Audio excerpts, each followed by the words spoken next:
So I've stripped a bit of it off, bit of the piping, drained the coolant. As you can see, it doesn't look too good, a bit brown, and then the thermostat does not look very nice at all, as you can see it here.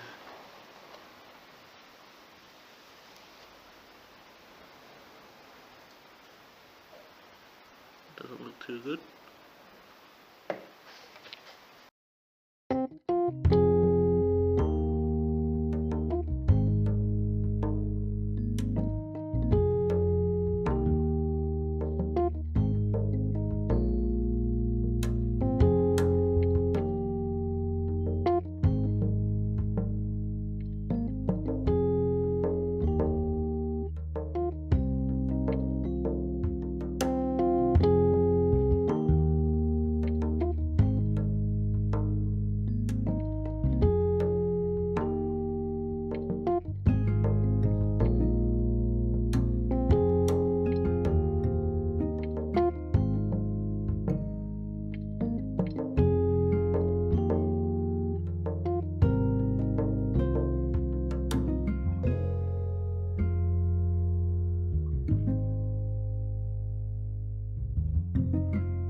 Alright, so as you can see, we got the manifold turbo off.